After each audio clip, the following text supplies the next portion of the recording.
توبہ کی کچھ شرائط ہیں.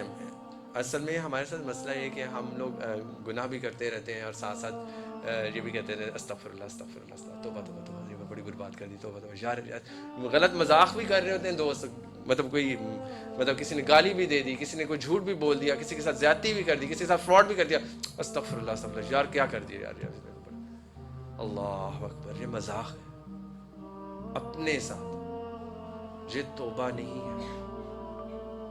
توبہ تو وہ ہے جس کے اوپر جس کے لیے علماء نے قرآن اور حدیث کے ساتھ پوری اسٹڈی کرنے کے بعد کچھ شرائط رکھی ہیں ہمارے سامنے کہ اگر ہم یہ دیکھنا چاہتے ہیں کہ ہم توبہ کر رہے ہیں یا توبہ کرنا چاہ رہے ہیں تو وہ چیزیں, وہ کوالٹیز یا اس طرح سے ہماری انٹینشنز ہونی چاہیے. اگر وہ چیزیں ہماری انٹینشن میں نہیں ہیں تو وہ توبہ صحیح نہیں ہے, اس میں کمزوری ہے. تو سب سے یہ بات میں اس لیے آپ کو بتا رہا ہوں کہ ہم عموماً استغفار بھی پڑھتے ہیں, ہمیں توبہ گناہ کا احساس بھی ہوتا ہے, اس کو ہم چھوڑتے بھی ہیں, لیکن ہماری یہ شرائط جو ہیں پوری نہیں ہو رہی ہوتی. اور وہ شرائط کیا ہیں؟ پہلی شرط تو یہ کہ گناہ سے فوراً باز آ جائے. کوئی بھی گناہ آپ کر رہے ہیں, کوئی بھی چیز آپ کو سمجھ آ گئی کہ میں گناہ کر رہا ہوں, یہ غلط کام کر رہا ہوں, آپ اس سے فوراً باز آ جائے. اور پوری باز آنے کے بعد ندامت آپ کے اندر محسوس ہوگا, آپ اپنے اندر گلٹی فیل کریں گے, یار میرے سے غلطی ہو گئی, آپ کو شرمندگی ہو کہ یار مجھے ایسا نہیں کرنا چاہیے تھا. اور تیسرا پختہ ارادہ, اپنا فرم ارادہ بنائیں کہ میں دوبارہ یہ غلط کام نہیں کروں گا. کیونکہ ہوتا یہی ہے کہ ہم ایک دفعہ چھوڑتے ہیں لیکن ارادہ ہمارا اتنا کمزور ہوتا ہے, دوبارہ اگلے دن وہ نیکسٹ ڈے سیم اپرچونیٹی مل رہی ہوتی ہے, اسے ملتی جلتی اپرچونیٹی مل رہی ہوتی ہے, تو ہم اس کو اڈاپٹ کر لیتے ہیں اور وہی دوبارہ غلطی ہم کر رہے ہوتے ہیں. تو یہاں سے آپ کو اندازہ ہو جائے گا کہ ابھی تک آپ کی توبہ صحیح والی توبہ نہیں ہے. تیسری شرط آپ کی پوری نہیں ہو رہی. اور چوتھی شرط جو ہے وہ یہ کہ اگر آپ نے کسی مظلوم کے ساتھ کوئی زیادتی کر دی ہے, کسی حق مار دیا, تو سب سے پہلے اس کے حق کو ادا کریں یا اس سے معافی مانگیں.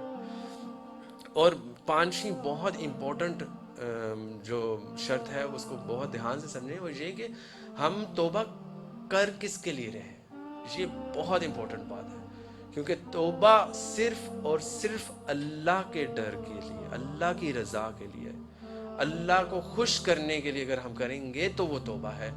اگر ہمارے دل میں کسی کا خوف ہے کہ میں توبہ اس لیے کر رہا ہوں, یا میں گناہ سے اس لیے بچ رہا ہوں کہ والدین دیکھ لیں گے, میں گناہ سے اس لیے بچ رہا ہوں کہ لوگوں میں میری بڑی عزت ہے, میری بڑی شان ہے, وہ کم ہو جائے گی, میں توبہ اس لیے کر رہا ہوں کہ میں ویک ہو جاؤں گا, میں کمزور ہو جاؤں گا, میری ہیلتھ خراب ہو جائے گی کیونکہ یہ غلط کام ہے, میں سگریٹ پی رہا ہوں یا میں کوئی بھی چیز میں اس لیے نہیں پی رہا کہ اللہ تعالیٰ ناراض ہو رہا ہے, میں اس لیے نہیں چھوڑ رہا ہوں کہ اللہ تعالیٰ میرے سے ناراض ہو رہا ہے, نہیں, میں اس لیے چھوڑ رہا ہوں.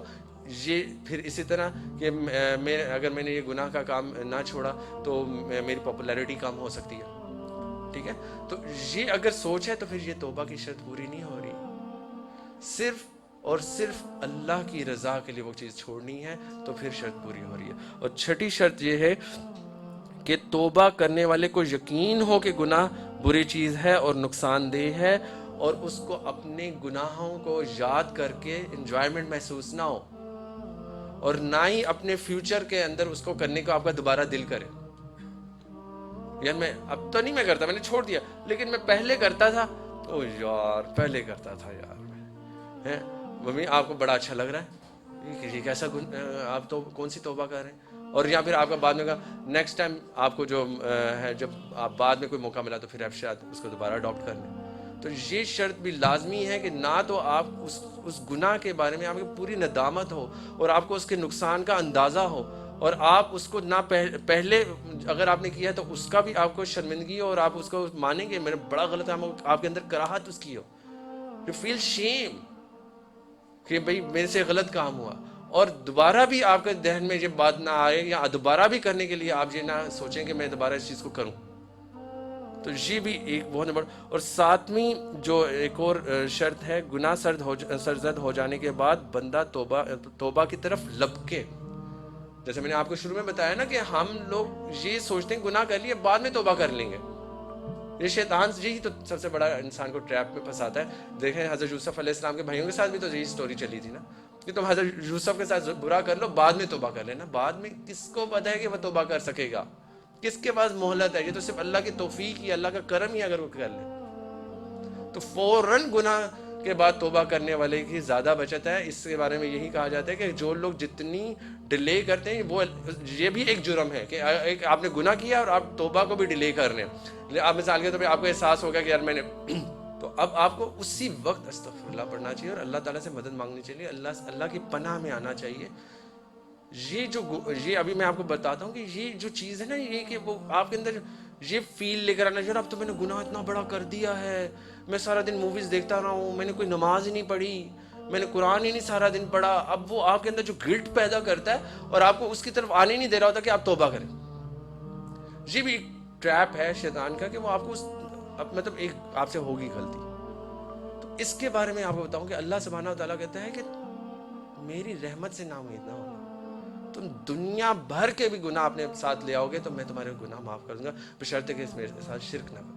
آخری جو شرط ہے وہ یہ کہ گناہ کرنے یعنی کہ توبہ کرنے کے بعد تسلی سے نہ بیٹھ جائیں کہ میں نے تو آج تو میں نے مطلب جو بھی گناہ کیا اللہ توبہ کر لی, نماز بھی پڑھ لی, نمازیں پڑھنا شروع کر دیں, دعائیں کر لیں, لیکن اس فکر سے فارغ ہو گیا, اس خوف سے فارغ ہو گیا کہ اللہ تعالیٰ میرے سے ناراض تو نہیں, یعنی کہ اللہ میرے سے ناراض نہ ہو جائے. دوبارہ ناراضگی کا بھی ڈر ہو اس کے اندر کہ میں دوبارہ گناہ کروں گا, میرے سے دوبارہ ایکٹ ہوگا, میں یہ دوبارہ ایکٹ کروں گا تو اللہ تعالیٰ کی میرے سے ناراض نہ ہو جائے. تو اس چیز کا بھی ڈر اس کے اندر ہونا بہت ضروری ہے. یہ تقریباً 8 شرطیں کم و بیش میں نے آپ کے سامنے رکھی ہیں, اور اس سے زیادہ بھی ہو سکتی ہیں, لیکن یہ باتیں ہیں جو ہمیں توبہ کے وقت ہمارے ذہن میں ہونا بہت ضروری ہے.